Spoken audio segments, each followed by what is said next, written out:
Hello, and we are live again.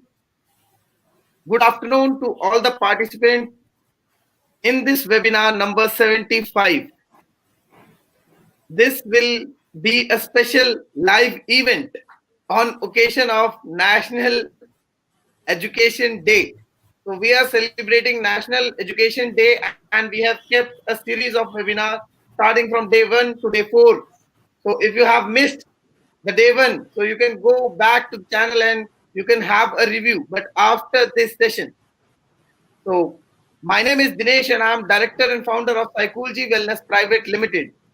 Today will be day 2 of this special webinar series on occasion of National Education Day by PsyCoolG Connect, an initiative by PsyCoolG Wellness Private Limited. So we will be starting this webinar, but before this, I would like to give a small information to students of IGNU who are in the field of psychology. We do provide internship for IGNU students and the batch is starting from 14th. So if you are a student from IGNU and looking out for internship, then we are here for you. We follow all the IGNU guidelines and the procedure basically. So you don't need to worry about anything, the paperwork. So you can, if you have not registered yet, you can visit our official website www.coolconnect.in or you can call us on our board line number. Other than that, coming back to the webinar, today we have very special guest with us as our resource person, Dr. Jeny ma'am. She is an educator and psychologist, having experience of more than 20 long years. And with this, the topic for the day is kind of very interesting. Mental health matters. What we are missing exactly? Like, we are missing a lot of things, but what exactly we are missing? In terms of mental health, we are actually missing a lot in our country. Everyone can see that there is a lot of stigma related to mental health. But to discuss exactly on the prime factors and the main factors, we have our resource person with us. And with this, we will start our webinar. The mic is all yours, ma'am. Thank you, Dinesh sir. My heartfelt thanks to PsyCoolG organization for inviting me. I think it is the fourth time you are giving me Yeah, this platform to exactly. express my ideas, and I Exactly. feel very much privileged because I'm observing all the actions of that you are doing for in the realm of mental health, and I feel privileged to be here just because you are doing a very wonderful job in this field of mental health, and there are so Thank many people who are being benefited by your works. The messages you you. are conveying throughout the year is very much appreciable, and my audience, a very warm welcome to all presented here to listen to this special topic, that is mental health. In the case of mental health, we are going to think about what we are missing actually, whether we are missing anything. And the entire world has woken up to the issue, or this thing called mental health. The Mhm. entire world has come to the realization that health is incomplete without addressing the mental health, and the World Health Organization itself is very much concerned about the mental health of the humanity rather than the physical health in this difficult time of corona, because after the arrival of the vaccine, we may put an end to what we can put an end to the our physical difficulty, physical ailments, but the prolonging impact of this mental health issues will be the, it will take time to resolve it. So it is imperative, or it is high time to think about the resources that are available to us, especially to our country, whether we are making use of those resources, whether we are giving adequate attention to those resources in order to enhance the mental health and well-being of our citizens. In our in our mad rush, I will say mad rush to help other people in order to enhance their mental health and well-being, actually we are missing so many things, or we are not paying requisite amount of attention or work, or investing work and time in certain dimensions, in certain realms. So we will think deeply what we are actually missing, what resources we are missing to make use of in order to enhance the mental health of our citizen.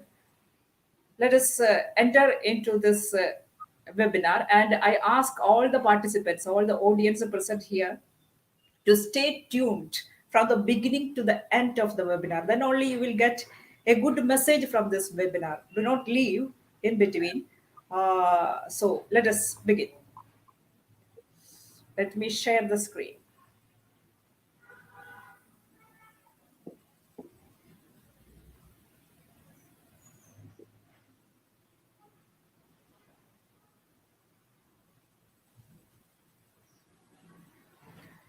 Mental health, what we are missing. When we start thinking about the component that we are missing, I would like to define the objective of this webinar. That is, it will be about refining the approaches. It will be focusing on the refining the approaches by recognizing the inadequacy of our approaches towards mental health. We are making considerable approaches towards increasing or enhancing the mental health of our fellow human beings. Is that adequate? Is there any need to refine those attempts? This is a fundamental question and objective of this webinar. Let us begin with the definition of the mental health. As in the case of any discussion, we begin with the definition so that we will have a clarity before entering into deeper discussions.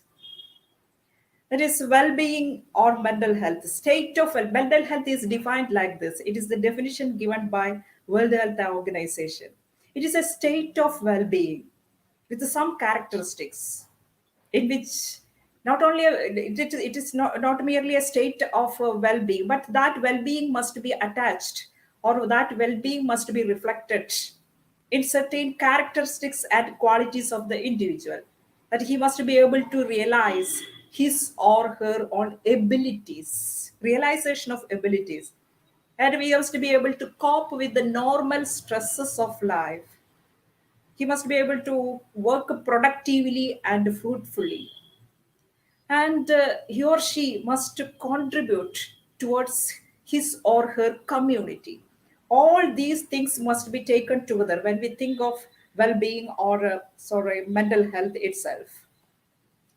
It is not a state marked by absence of mental illness, and we are familiar with this definition, I think. Absence of mental illness does not guarantee that you are mentally healthy.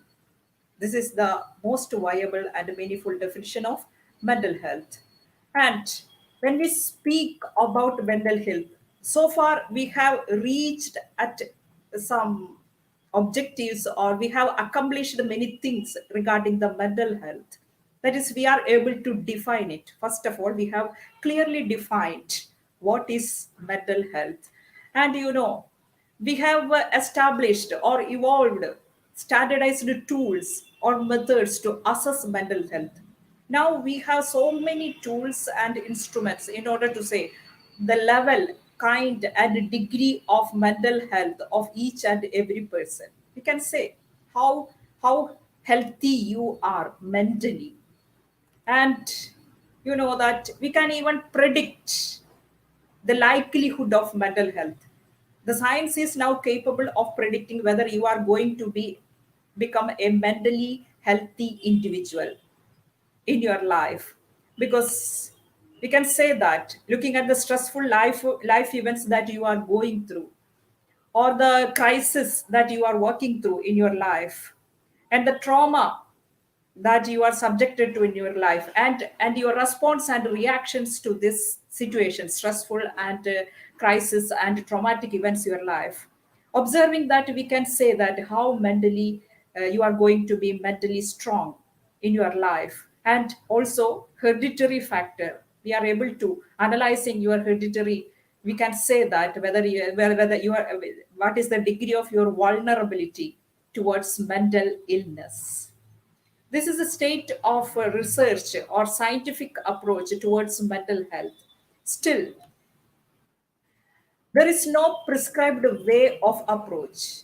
Actually, we have so many ways of approach, scientific ways of approaching the issue of mental health of our community, of human beings. There are so many ways.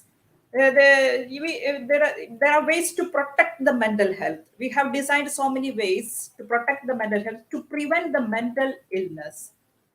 Yes, preventive measures we have accomplished, and we have so many ways to cure psychological ailments, from therapies, counseling methods, and what is this medicine, use of medicine, or pharmaceutical methods are there. So many methods are there, and we have to enhance well-being. There are so many what we can say that this motivational speakers are there, and this mindfulness practice, like that. So many ways are we have established it. Actually, there is no prescribed way. We cannot say if you adopt this path you can reach certain level, or certain you can accomplish certain objective with respect to the mental health. You can depend on self-help books in order to enhance your mental health and well-being. Some make use of meditation as a tool in order to improve their satisfaction in life and well-being. And yoga, religion, and spirituality is another resource. And daily exercise, even daily exercise, if you make up or build a lifestyle in such a way that the daily exercise is a part of your life, it will definitely contribute towards your mental health. Some keep a gratitude journal, attending workshops, counseling, therapy, medicine. There are so many methods. The only question is whether there is any lack of consensus among all these. Okay, there are methods, and regarding the mental health of a society, the scientific approach are different. There are so many scientific approaches: proactive ways, reactive ways, holistic ways, holistic approach towards mental health, scientific etiology and diagnosis. Scientific ways are interested in etiology of psychological problems and diagnosis and cure. And that way, then humanistic and behavioristic approaches are there when we consider about psychotherapeutic practices and counseling techniques. There are so many approaches: humanistic, behavioristic, cognitive, like that. And there are top to bottom approaches are there, bottom to top approaches, neurobiological and neuroscientific, whatever it may be. So there are so many approaches are available. We are fit. We human beings are fit with the tools and means and measures for enhancing the mental health and well-being of human society. Actually, there are tools and methods, means and measures, but there are some things that we overlook. This is a fact, especially in our country. There are so many things that we overlook when it comes to the mental health of human beings. That is, during this mad rush, that is, we have so many psychotherapeutic practices, counseling approaches, and these medicinal approaches are there, and so many self-awareness programs are there, and meditation, yoga practice, all these are there in order to enhance our mental health.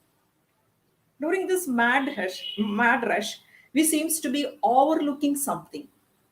That is, there are some resources available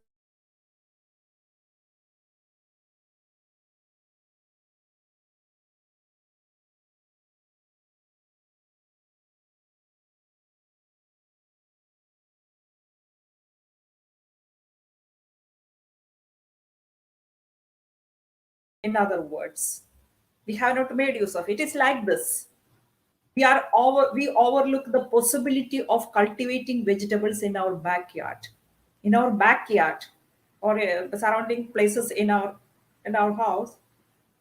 There are so many places in order to cultivate vegetables, but we are not making use of those places or those facilities.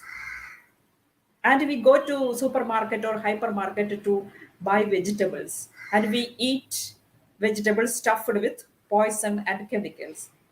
Same as this.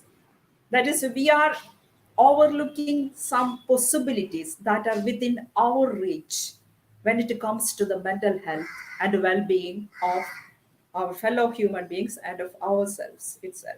We are overlooking. What are they? Approach towards mental health. That is, what we are overlooking is the possibility involved, immensity of possibility involved in our approaches towards mental health.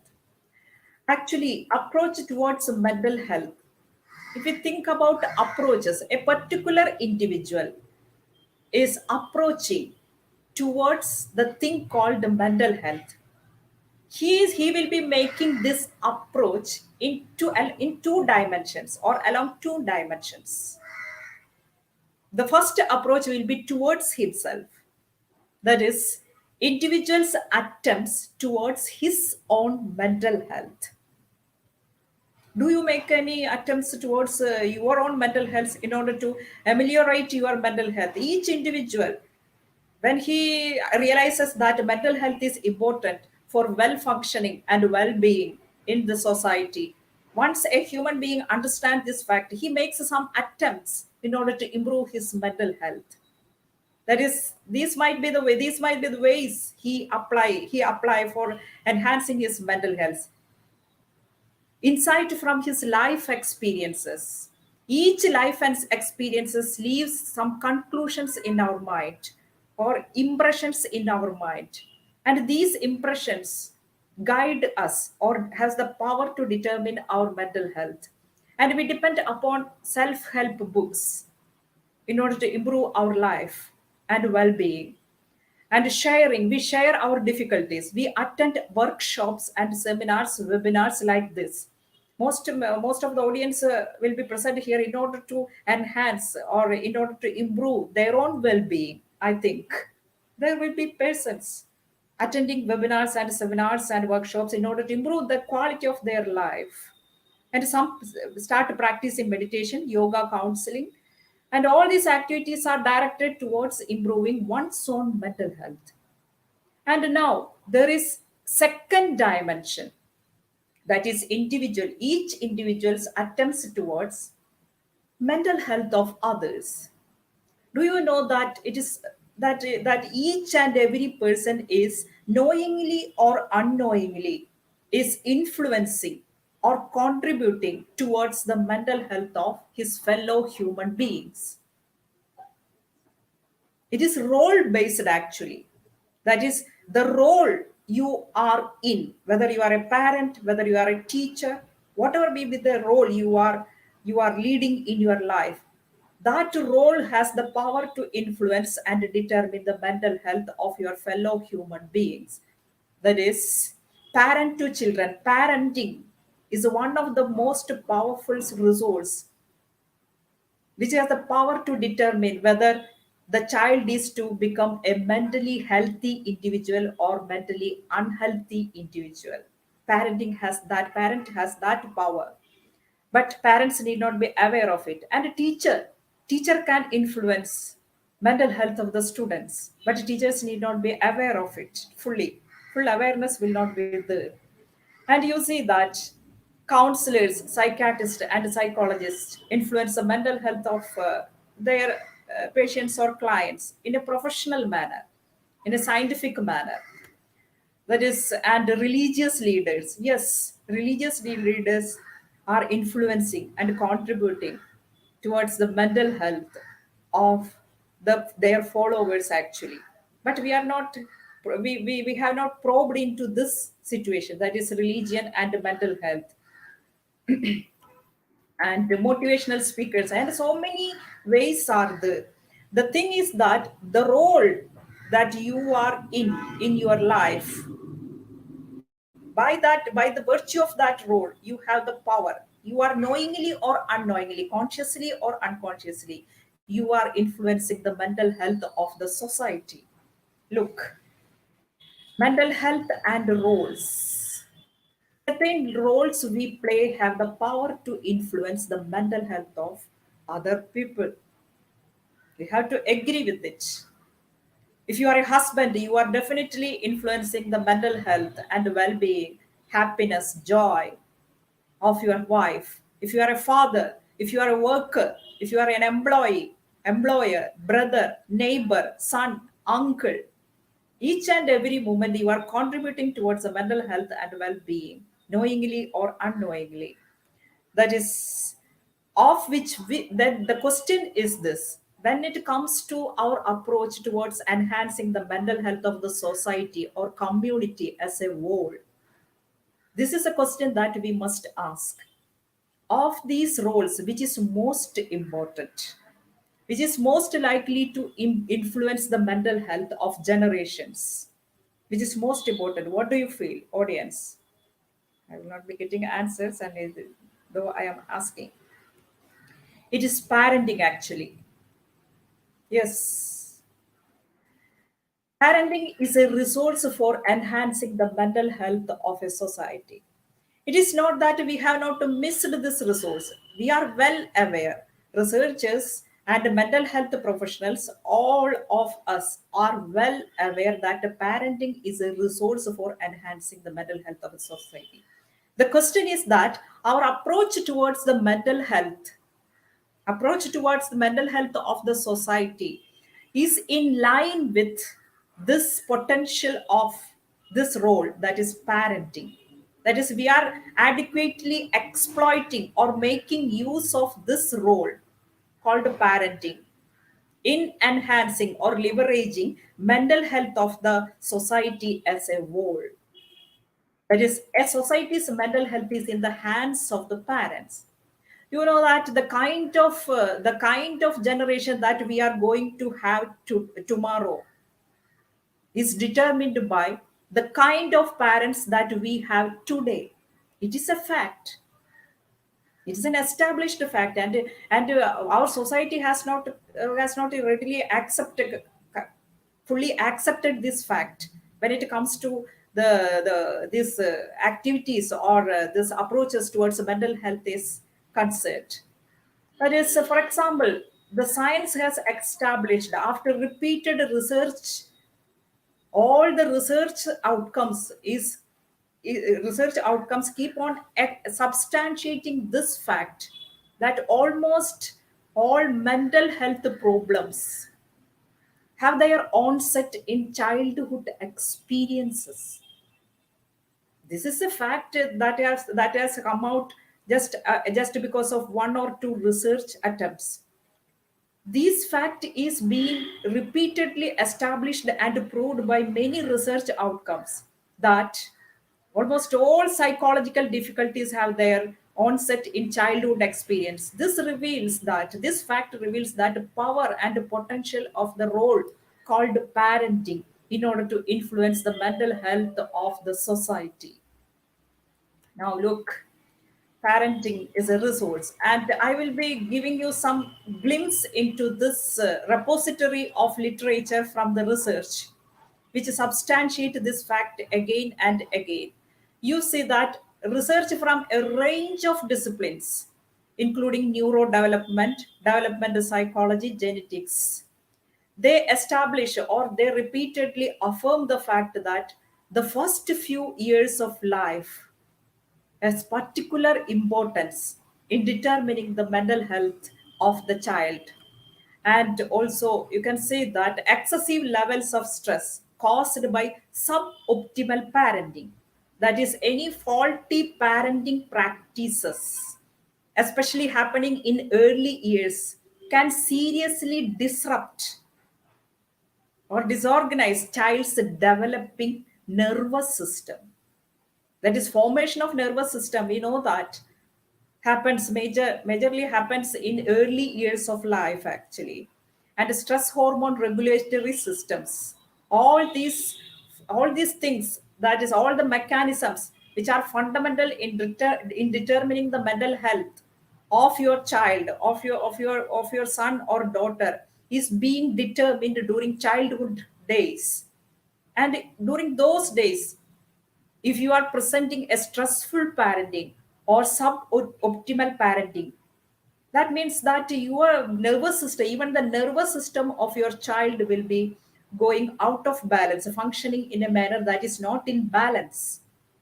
And correcting the behavior or the way of functioning of nervous system is not so easy. It needs a large amount of effort and time from the individual in order to change the way in which his nervous system and other mechanism regulatory systems functions. So parenting makes a large contribution towards the fundamental mechanism which contribute towards the mental health of their children. And you see that attachment styles, the insecurely attachment styles, it is highly dangerous. I think that most of the audience present here will be familiar with the importance of the kind of attachment parents share with their children has the power to determine what kind of individual is going to be your child in future. Because these three paragraph gives only a glimpse. It is a tip of iceberg. Actually, there are so many evidences substantiating the importance of parenting in the mental health of your child. So what? The sad fact is that most parents are not aware that their role has the potential to influence the mental health of generations. There are some who are well aware that the importance of their role. Those parents practice mindful parenting, but most parent is not aware the impact, far-reaching consequences of their parenting practices. So, what we can do? We must think seriously how we can tap this resource called parenting to enhance the mental health and well-being of our society.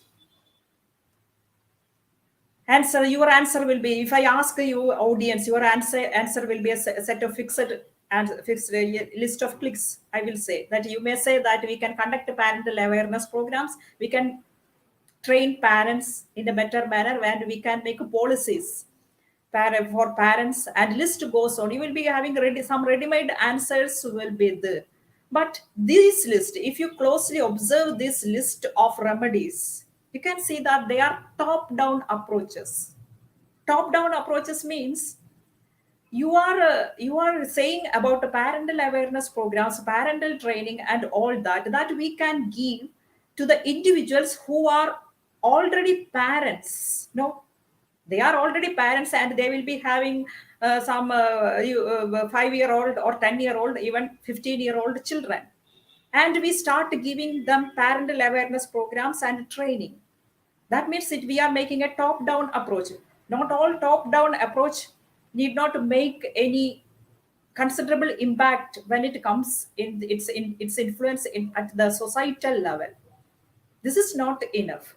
Training a parent after becoming a parent, that is not a proper way of tapping this resource called parenting. That is not enough actually. If we really want to enhance the parenting a resource,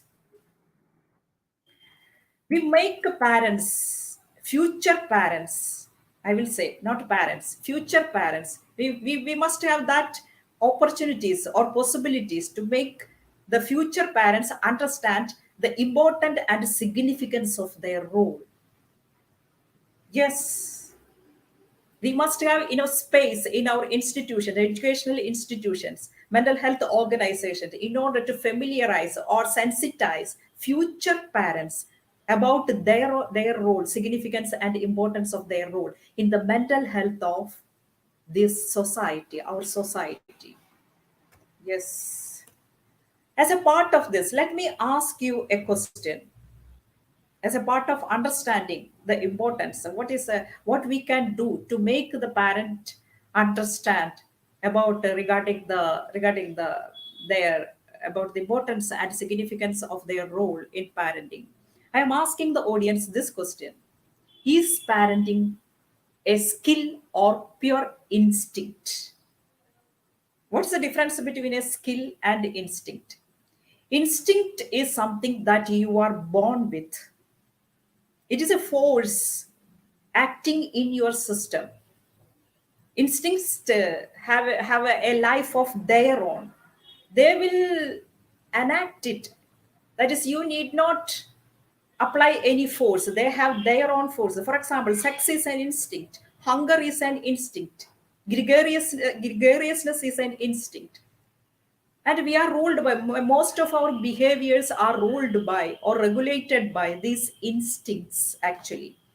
The question is parenting an instinct?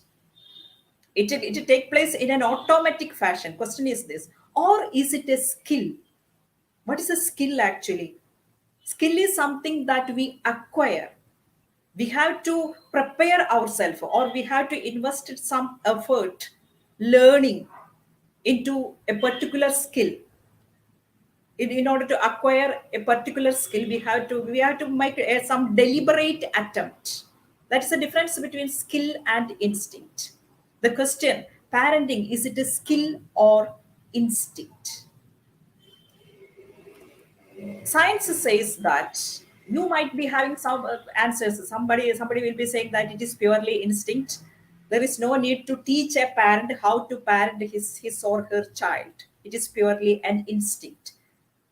When a parent gives birth, when a parent gives birth to a child, he or she is equipped with enough knowledge and awareness to bring up that child. But science says that increasing evidences are coming in order to establish this. That is, parenting is a learned skill. Or we can say that in a precise manner, I would like to explain like this. That is, effective parenting is a skill. Not parenting, but effective parenting is a skill that each parent has to pick up. If you want to become an effective parent, you have to pick up some skills. That is, giving birth to a child does not guarantee that you will become an effective parent. No, never. If you are giving birth to a child, that's not a guarantee that you will become effective in your role. And you see, of course, instinctual element is there. It is alive in parenting. It is true. Instinct is there. But you see, all your intentions behind almost all parental behaviors. That is, you will be enacting some parental behaviors in your home environment. That is, you will be blaming your child, you will be praising your child, you will be trying to disciplining your child, and you will be giving all things that he wants, and you will be criticizing your child. Whatever you are doing to your child, there is one intention behind it. What is it? What is the intention behind all your parenting activities and parenting practices, parenting styles? There is only one intention, that is your unconditional love towards your children. Recognition that your child is your part, your own part. He is not something separated from you. This intention, this feeling, that unconditional love, it is largely instinctual as well as emotional. And instinctual and emotional, that is, we need not teach a mother to how to love her child, how to be compassionate, how to have a feeling of oneness with with his or her child, how to be attached. All these things are there, already endowed or already programmed in the mother. But you must understand, parenting is a blend of two things, instinct and skill. Parenting is not purely instinctual. Instinct means endowment of nature. Nature has given some capabilities in you, to you actually. Nature has already deposited or installed some capabilities in each parent, but that is not enough to raise a child. Skill acquired through the conscious practice. You have to acquire some meaningful practices in parenting consciously, because in order to implement it, that is, each parent is making a nice blend of his or her skill and instinct in the scenario of parenting. What we can do, we wanted to enhance the mental health of society by exploiting or making use of possible resources. This is the subject of discussion of today's webinar, actually. So, this resource, we say that the resource of parenting has not been made use of in enhancing the mental health of the society, means well, this is the one thing that we can do to that end. That is, activate learning faculties of parental brain. Learning faculties of parental brain. You know that human brain has a special capacity. It is the capacity to learn. It is the capacity to pick up new skills. Our prefrontal cortex and other cortical regions of the brain has equipped us with this ability to learn something new. And we make use of, or we apply these faculties of our brain, our ability of this brain, in learning many things, learning academic subjects, learning to drive, learning to what called learning to make a video in YouTube, learning to what all things, we are learning to operate a mobile, but we are not consciously applying this capacity of our brain to learn in the scenario of parenting. It is a fact. We think that parenting is something that will happen on its own. Most parents think like that. And their parenting make learning a responsibility. That is, let parents know that the act of learning must be an integral part of their parenting style or parenting practice.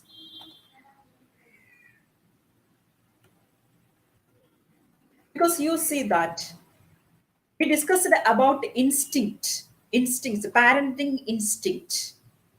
You know that this instinct and emotional instinct and this certain emotions comes from or originate from primitive regions of our brain, that is limbic system, amygdala, including limbic, emotional brain. We generally we address those regions of the brain as emotional brain. That means even if parenting is an instinct, it comes from the regions, that is emotional way, of which we have no, and almost all responses coming from these regions of the brain, that is emotional brain, is reflexive in nature, that we do not have any control over them, actually. But there is a cortical region of the brain called rational brain, including prefrontal cortex. It is this region of the brain which equip each individual to, to pick up new skills, new knowledge, new information, and make and help him to apply those skills, information, and knowledge in various life situations. It is a rational region of the brain. And when I say that parents should be capable of blending their instinct of parenting instinct and the skill for parenting, what I mean is that parents must develop that capacity to blend their emotional brain, that is emotional content of their parenting practices, with rational content, because there must be a collaboration, nice collaboration between the emotional and rational thinking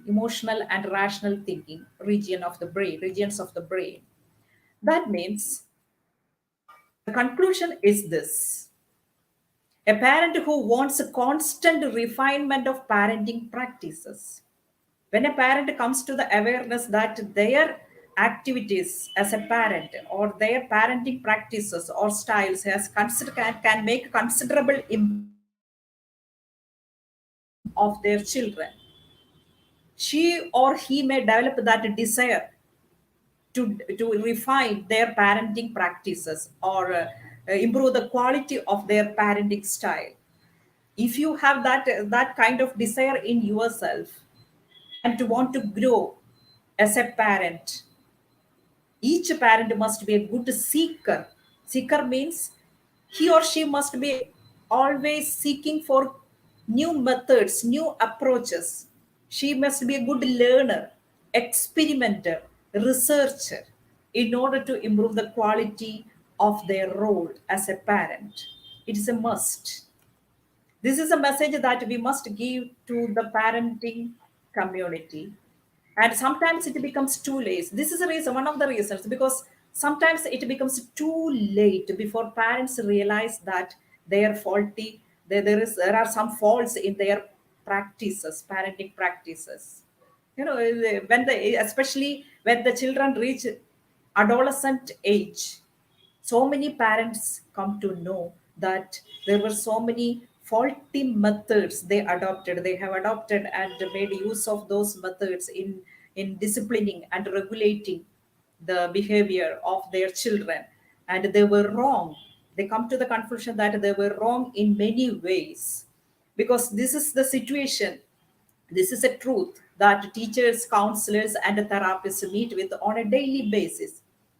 Because these people, teachers, counselors, therapists, whenever they come to whenever they meet an adolescent client or adolescent children with problem behavior, when they analyze their problematic situation or a psychological distress they are in, when they deeply analyze, teachers, counselors, and therapists, all of them can find that there is some sort of contribution of the parenting, the way the child has undergone the parenting, that is the kind of the parenting practice or parenting style the child received has contributed towards the problematic situation or psychological distress the child is in. It is a fact.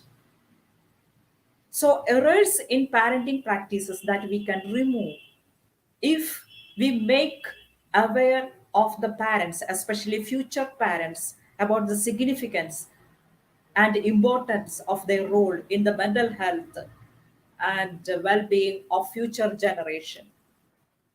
So accept the fact that parenting needs preparation and learning. So we must create in our society the possibilities for parenting future possibility for parenting future parents. That is making the future parents aware of the importance of their role. This is what is missing in our approaches towards the mental health, because no one is born with all the preparation needed to be an effective parent. Nobody in the world is born with this all the capabilities or preparations to be an effective parent. It's true that somebody have some skills in order to become a good parent, because somebody will be having higher educational level or somebody will be having some communication level, and they can make use of those skills in their parenting scenario.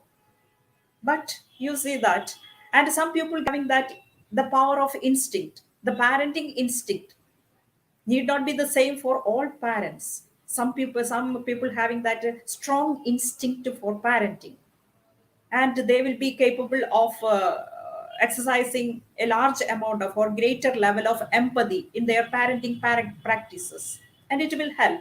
But many parenting skills are to be learned. Many parenting skills. It is something that the parent must pick up little by little, by learning, by seeking, by researching, by experimenting, actually. And you see, parenting takes work and practice. Yes, if you want is an effective parenting, it will take work and practice, and even hard work will be needed in order to be an effective parent. People read books, take courses, attend webinars, and seek the help of the others. So many parents, every now and then, they seek the advice of their parents or some other their friends, and also in order to become a good parent. They are learners, constant learners in their role as parents, because they know that intuition isn't always best. And another resource, the second resource, it is the school for enhancing the mental health of the society. All of us know, all the mental health practitioners, researchers, and their community knows that the school is a resource for enhancing the mental health of generations. But the question is that we have integrated properly the potentiality of or power of this resource in our approaches towards the mental health, enhancement of the mental health and well-being of our community. This is a question. We have identified the resource, this school as a resource. But what is happening in our schools? What is the school is doing towards the betterment of mental health and well-being of the generation? This is a question. Look, have we given enough importance for tapping this resource called schooling? This is a question. You know, children are in the school from dawn to dusk. No, from the morning to evening, they are in the school. Not now. Now they are in their home. And we hope that this period will come to an end within 1 or 2 months. And all of us are eagerly waiting for the vaccine. That I know. But generally, children are in the school from morning to and the physical and in all schools.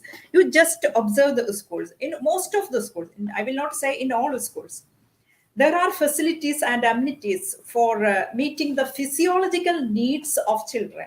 Even there are noon meals are and the even the requirement of food and water and basic needs. All basic needs are met properly in most of the schools, and it is mandatory now actually that all physical infrastructure of each school must be fit in order to create a good learning atmosphere. But what about psychological needs? Are these needs properly met in the school atmosphere or school culture? This is a question. Many schools are yet to awaken to the fact that they are builders of minds. Yes, especially in India. I don't think that our schools have awakened to the fact that we are building the minds, not only the intellect. All our schools are focusing on building on intellect. And it is a lopsided approach, actually. And the teacher student interpersonal relationship carries, you know, that teacher student, the kind of the relationship the teacher shares with her student has the power to determine, power to influence the mental health of the student. You may take this fact as something casual. Oh yes, it may be true, you may think that, but this result which I have stated here is being repeatedly established with the help of the research. So many research papers are coming out repeatedly establishing this fact that mental health and well-being, and whether it is mental health, all these can be planted just by the quality of interaction or relationship that a teacher shares with their children.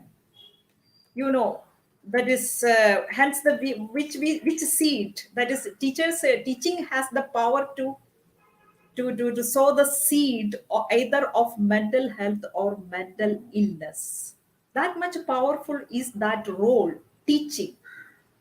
And whether the teaching is likely to enhance the mental health and well-being of the students depends upon one and only one factor.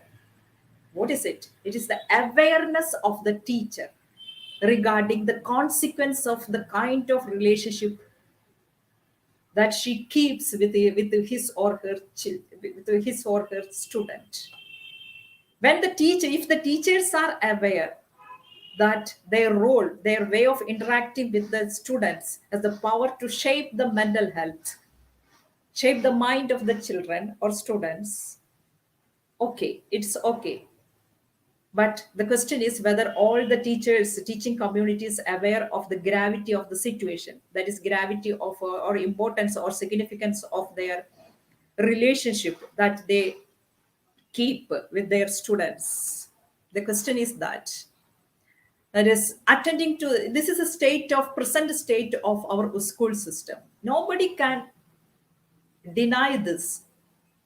Can anybody deny this? After this webinar, you may, if you are capable of denying this, you must let me know that what this is wrong, whether it is wrong or right. You must let me know. That is attending to the student mental health and well-being is not a mandatory professional requirement. A teacher can attend to the mental health and well-being if she or he wishes so. It is a pure choice from the part of a teacher. If a teacher thinks that he must she must attend to the well-being and mental health, then she can do it. It is never mandatory in the school culture, in any school culture of India, especially in India. Because our schools are oriented towards this economic outcomes. That is, we are focusing on producing minds or producing intellects which is ready for the job market. That's all. That is the only concern of our school system right now. Nobody can deny it actually. Yes, examination oriented system. We are not yet freed from that system. We are focusing all the teachers, and otherwise the school will not have existence, because we are embedded into that culture of examination oriented teaching in such a way that mental health of the student and the related concerns, psychological well-being, school well-being, takes back seat. This is the present situation of Indian schools, in most schools. And you see that when we speak about the school as a resource, there is another thing, another side of it. One side is we already described, and there is a second side or another side to this question of how to make use of school as a resource in order to enhance the mental health or support or leverage the mental health of the society. It is this. In a school, we are teaching the students chemistry, physics, language, maths, history, sociology, and all that. Why we are not teaching them psychology? Why can't we start teaching the students psychology at least from the this high school level itself? What do you think, audience? I am not getting an answer from you, still I am asking. Yes, you see that we teach this chemistry, physics, language, maths. Yes, I agree. We mental health professionals agree that they are tools for understanding outside world. This information knowledge that they get from the school atmosphere will definitely help to deal with the outside world. It is true, the knowledge they get from the school atmosphere, but you see that these tools, this information, this knowledge is not at all helpful in understanding the nature of their world that is happening within.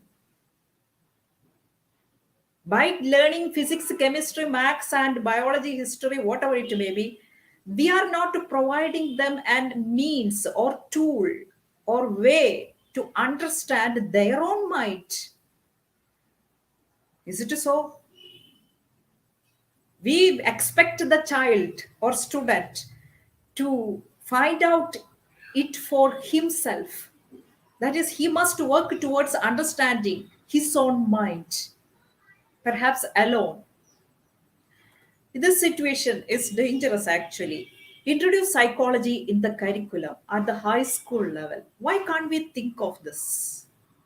Because it will be a bottom up approach. Because it will be by introducing psychology, we are providing him a reliable tool, scientific tool, in order to understand the weakness, the strength, and what all things are needed to safeguard or protect his mental health. So many questions will be answered. Each student is struggling with so many questions, will be struggling with so many questions during their developmental phase. All these questions will be answered very effectively with the help of psychology. And why we are holding back in applying or introducing psychology in this school curriculum? And this is not my idea. This is not personal idea. It came from American Psychological Association. And I think that in so many schools in America, they have already implemented high school psychology in their curriculum. That is, they are giving the fundamentals of psychology to the students. Well, just like they teach the students physics, chemistry, maths, they have begun to, they have started teaching the students the psychology. Let them know the science of psychology. High school psychology, why is it important? They are conducting conducting conferences and making policies and integrating their educational policies and adopting this question and this why high school psychology is important. They are trying to answering these questions, and they have already have found enough space in their curriculum in order to implement this school psychology, sorry, high school psychology. Let the student know about his own defense mechanism. Once if we introduce this psychology at the high school level, suppose we are introducing psychology at the high school level, and students start learning the basics of psychology, what happens is that student comes to know about many things about himself. Student comes to know about many things what is happening within him, that is their defense mechanisms. I think that I came to know about the defense mechanism after graduation. Yes, after graduation I happened to read about a book on Freud, and I came to know this about defense mechanism. Then I was wonderstruck actually, because I began to observe my own defense mechanisms that I am applying unknowingly.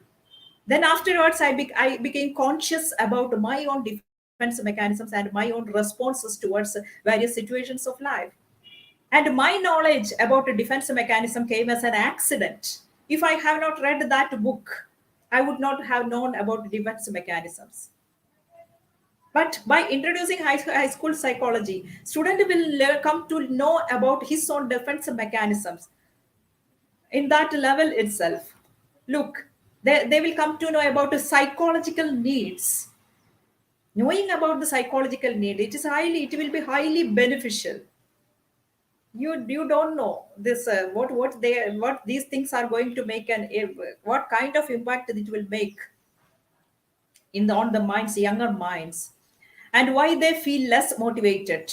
They have a bunch of questions, especially in the minds of adolescents, regarding many stressful situations they are going through, because sometimes they are not feeling like motivated to learn.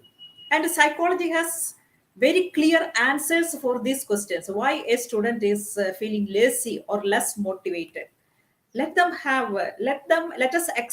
give them an exposure to those answers. Why they feel attracted to opposite sex? Psychology as a science has beautifully explained it. And why they have that craving for spending time, too much time with the company of others, and so many questions, so many struggles of that is happening in their mind will be answered by this science called psychology. And so we let them know. So we must introduce science of psychology in the high school level itself. If they know dynamics behind, what happens is that when they come to know actual dynamics behind their biopsychosocial mechanism, which rule their entire system, which rule their feelings, decisions, do you think that they will navigate more gracefully during their through their developmental phase with much ease? I will say the struggle of this developmental difficulties will be lowered. Not only that, they will be getting a clear idea the way in which their mind functions. Is this a powerful way to lay strong foundation for mental health of our community? I'm asking the audience. And then why we are hesitating to implement it? This is a question. And there's another section. This that is another point that we can rely on in order to enhance the mental health and well-being. We must be capable of, especially mental health professionals and this organizations like this PsyCoolG. and this mental health professionals, institutions, educational institutions, and the home environment itself. We must be capable of introducing a new culture. What is this culture? Look, build a new culture, a different approach towards mental health. This usual approach, the typical approach that we have adopted nowadays, that is not enough. We must step out of it, I will say. And we must adopt a different approach, which must happen at grassroots level. It is this taking responsibility, the culture of taking responsibility of one's own mental health. Teach the new generation to take the responsibility of their mental health. Introducing psychology as a part of their curriculum is one of the means for it. Because that let us spread a culture of taking responsibility of one's own mental health. Because that whatever we are doing in order to help others or help the new generation to improve their mental health and well-being, what we can give is from outside. And if we are giving self-help books, we are conducting mental health awareness programs, and we are giving taking the our students and children to psychiatrists and psychologists, and they are undergoing counseling programs and psychotherapy measures. All these things, I will say that they have come from outside. The fundamental change has to occur from within. For that, the individual must be ready. That readiness comes from only from this assumption of responsibility. Only when you assume the responsibility of your mental health, you should be able to take responsibility of others. Responsibility should be there. That is, once a student or a young person assume the responsibility, that is, he agrees or come to terms with the fact that I am responsible for my mental health. Once a person agrees with this fact or acknowledges this fact or comprehends this fact, what happens is that individual will turn inward. That is, he will reduce depending on the sources outside his world for mental health and well-being. Because we must be able to generate ability to respond. That is, before explaining this ability, you must understand that there are certain attitudes and behaviors. There are certain attitudes and which enhance the ability of the individuals to respond to the requirements of mental health. That is, mental health is not something that happen on its own. It will not happen automatically. We must work towards it, whether it is at individual level or at a societal level, whatever it may be. Mental health is something that happens only by making some conscious or deliberate effort. So there are certain attitudes and behaviors which encourage or enhance the ability of the individuals to respond to those requirements. Ability to respond to certain requirements. What requirements? Requirements are there in order to be a mentally healthy individual. If you want to be a mentally healthy individual, there are certain requirements. You should be having certain lifestyles. You should be able to nurture certain attitudes. You should be able to practice certain behaviors. You should be able to develop some qualities inside you. You should be able to think positive. You should be able to generate or train yourself to think positively, to be optimistic. These are requirements. And in order to respond to this requirement, there must be certain attitudes and behaviors. Teach the new generation to practice these attitudes and behaviors in life. Then you must be asking me, What are these attitudes and behaviors? I will explain in detail. Wait, attitudes and behaviors. The first one is constructivist attitude. It is this: I am responsible for the things happening inside me. This attitude we must be capable of generating, planting, implanting in the minds of young generation. That's my thoughts, my emotions, my feelings, my beings are my constructions. Irrespective of the things happening outside me, it is me who construct the combination or content of my mind actually. I am responsible for my own joy of life, my happiness, my desperation, my depression, and all that. This attitude we must be able to instill in the minds of our people. Have a constructivist attitude to generate what is needed. You might be asking, what is needed to generate or implant or develop this attitude in the minds? It is this: generating this attitude is not possible in the absence of habit of observing. You can generate this attitude, that is, I am responsible for the things happening in my mind, only by observing your mind. Only when you observe your mind, you can understand that you are responsible. It is you who create the things happening inside your mind. Is that true? You must be able to observe your mind. Habit of observing one's own mind. That is mindfulness. Practice should be there. So, and don't think that this constructivist attitude and habit of observing one's own mind will be possible only if you know how to sit still. Otherwise it will not be possible. Yes, art of sitting still, it is quite important. You may think that it is a simple thing. No, it is not so simple, especially in this 21st century where our minds are addicted to this called this technology devices, mobile and TV, computer. You just observe today's children. They can't sit still. Most of them, 90% of them, is they are distracted always, ever restless.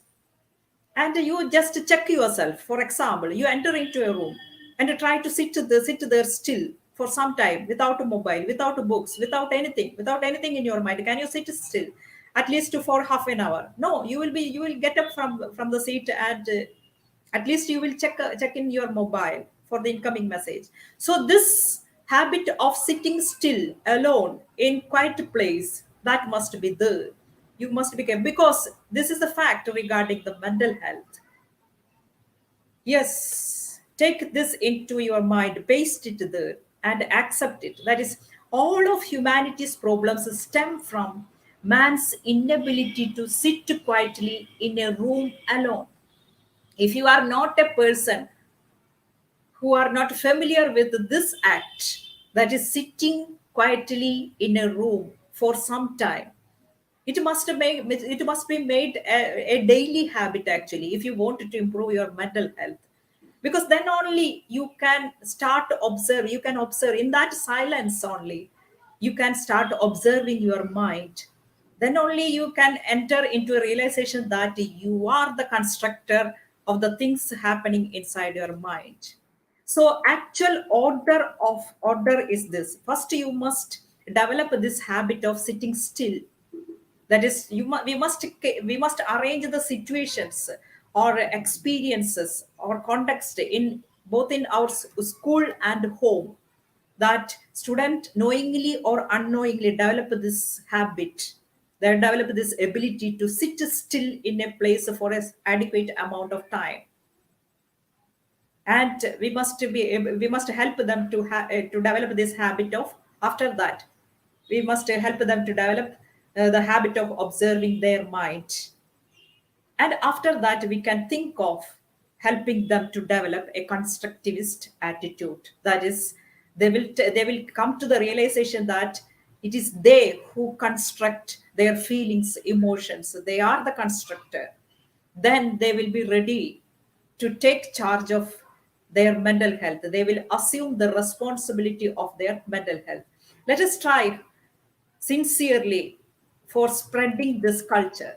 And there is the final tool, that is psych distancing.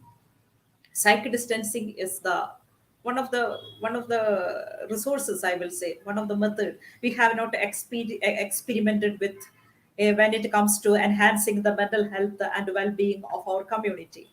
Look, learn the art of distancing yourself from your own mind. There is an art like this, and most of us are not even aware of it, because there is an organization which is spreading this art, that is Isha Yoga Center, established by Sadhguru Jaggi Vasudev, I think that. But it is possible, creating a distance between you and your mind. Teach this art. Why should we teach, or why should we practice this art in our life? There is reason for it, because we can watch or observe our mind clearly only when you view it from a distance. It is a fact. Once you are inside your mind, you cannot watch your mind. If you are capable of maintaining certain distance from your mind, you can clearly watch it. It will be clear to you. So, know about the art of distancing yourself from your mind. So, create a distance. Then you will be asking me how. Yes, I will give you some hint or some clue how to create a distance, a comfortable distance between you and your mind. But there is no time. This time is limited. Within this time frame, I cannot go deeper into the question of how to create distance. I will give you this hint, that is, whatever be the method you adopt in order to create a distance between you and your mind. You may apply meditation, you may apply mindfulness. There are so many methods are there. Yes, so many methods are there. But every method will be starting with observing your mind. You just take the case of mindfulness practice. If you are familiar with the practice, it begins with the observing your own mind. And the art of creating distance between you and your mind also begins with observation, pure observation. And it ends, this mastery of this art ends up in realizing the fact. You come into the realization that your mind is just one of the accessories of the machine you are. This is a machine, actually.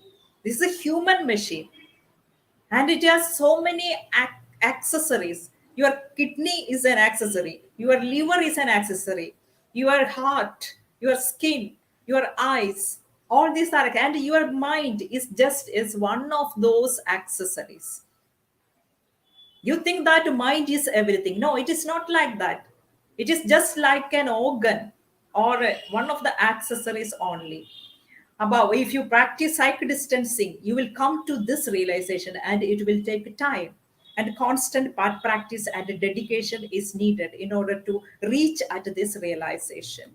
Psych distancing. It will improve the flexibility of your mind, and it will you will start you it will equip or you will grow into a level where you are capable of controlling your mind instead of being controlled by mind, actually. And you will start taking the responsibility of everything happening in your mind. It is not easy to take the responsibility of the things happening inside your mind. It takes practice, dedication, and even like sadhana is needed. That is everything. I am the responsibility to land into the realization that I am responsible for the things happening inside me. It is not easy. It will take time and dedicated practice. And at higher levels, when you reach at higher level of practice, what happens is that you come to know that nothing will happen in your mind without your awareness, and you will experience this in your day-to-day life. Without your awareness, nothing will happen. Actually, mental health problems arises when so many things happen in your mind without your awareness. No, you just think about the mental psychological difficulties that you have gone through, obsession, obsessive thoughts, negative pattern of thinking, stress that you are going through. All these things happens when you allow your mind to take charge of your life. Actually, psych distancing will help you in in this regard.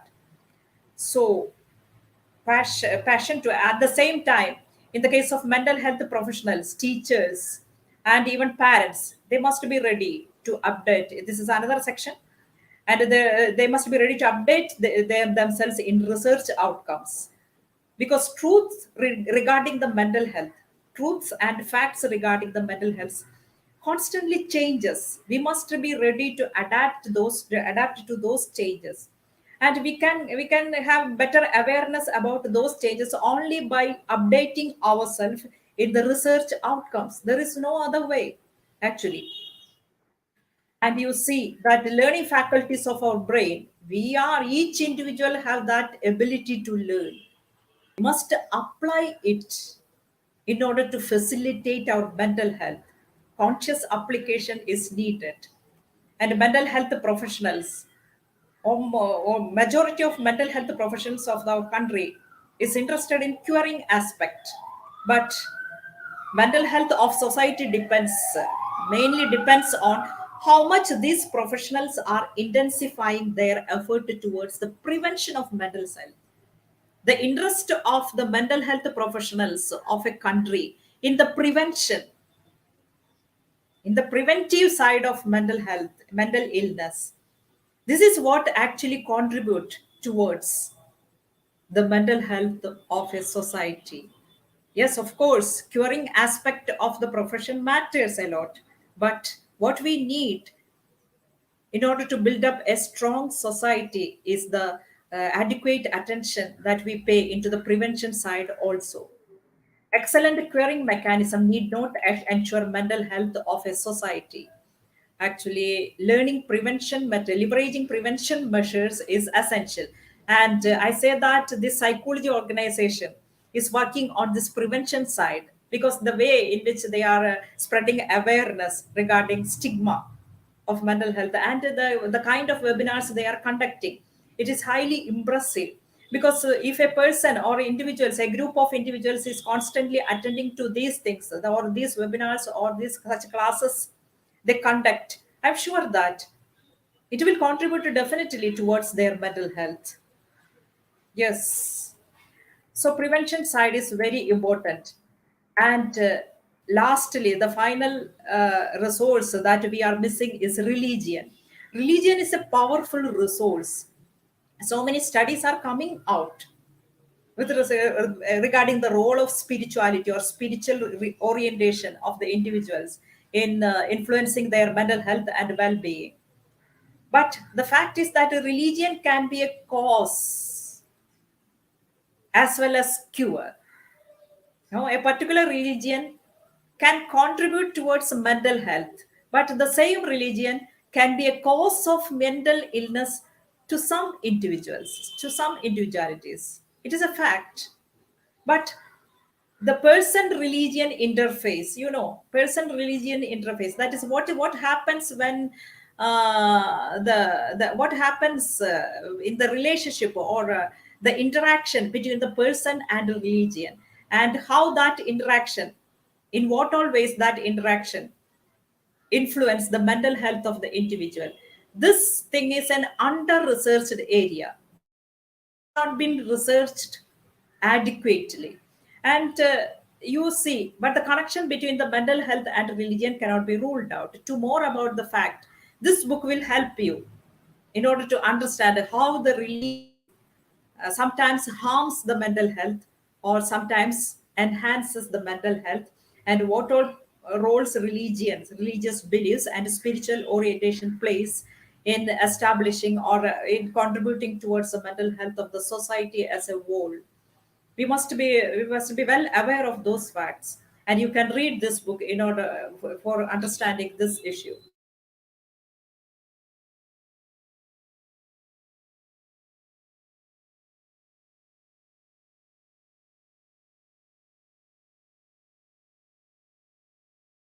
Things that we are missing when it comes to the enhancement of mental health and well-being of our community.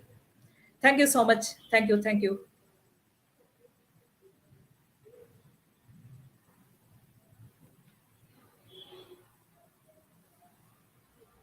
That's all. Thank you, ma'am, for the session, and this was very knowledgeable. And I think the audience is quite happy with the knowledge which has been shared. And yes, definitely, uh, there are a lot of positive feedbacks regarding the session. And yeah, and with this, we will be going to our question answer round. If someone have in the participant, if someone is having any questions, they can ask the question in the comment section, and we will bind it up within next 5 minutes. Yeah, the certification link is there in the comment box. You can open the comment box and click on the certification link, and then you will be opting for the certification. Other than that, if anybody have any questions, you can post in the comment section so that we can share with our resource person to get appropriate answer.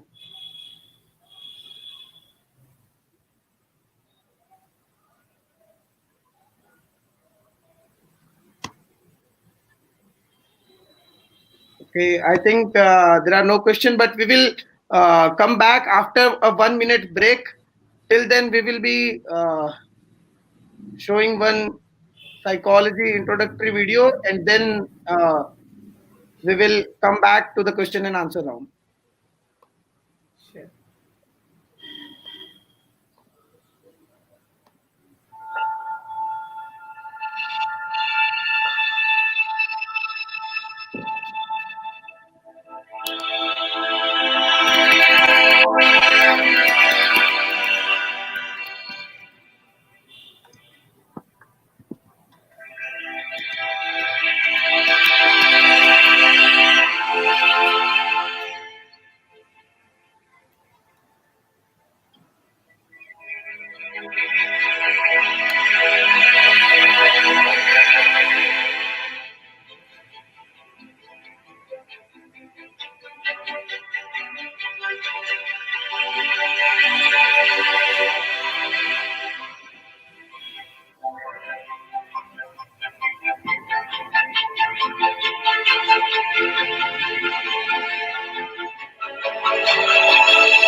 Okay, so we are back, and I think there are no question in audience. The topic was so much clear with Yes. today's examples and the wonderful presentation by ma'am. Yes. Thank you. So, with this, I thank you, ma'am, for such a wonderful session. And yes, I also agree with you that the parenting needs to be taught before being the parent. That Yes. is the point which I got with this session, and this was the major point basically, which is in the frame. Yeah. With this, I would like to conclude the session for the day, and we will meet tomorrow in our day 3 of the National Education Day series. Day 3, and the day 3 will have another wonderful topic about new education policy. So, if you have missed learning about new education policy, don't forget to join us tomorrow at the same time from 3 to 4 and learn something new about new education policy. And the resource person will be Dr. Kumkum ma'am and ma'am Minu Bhargav. So, with this, I would like to conclude the session. Thank you, ma'am, for such a wonderful session, and thank you, audience, for joining. Thank you for being there. And the certification will be posted to you on your email addresses. That would be e-certificate after 15th of this month. So after 15th you will be receiving your certificates via email in your registered email ID which you have shared with us in the form. Any other questions if you have, you can ask in the comment section. Okay, if anybody have attended the previous session, all the certification will be shared, will be sent to you after 15th of this month. After 15th. Thank you for joining. And again, I am sharing this information. If you are an IGNOU student, don't forget to call our board line number because we are providing last moment internship program for you that is mandatory for MAPC student of IGNOU. So if you have not yet enrolled in that particular program, don't forget to call or visit our website www.coolconnect.in. Thank you for joining and see you tomorrow at the same time. Thank you.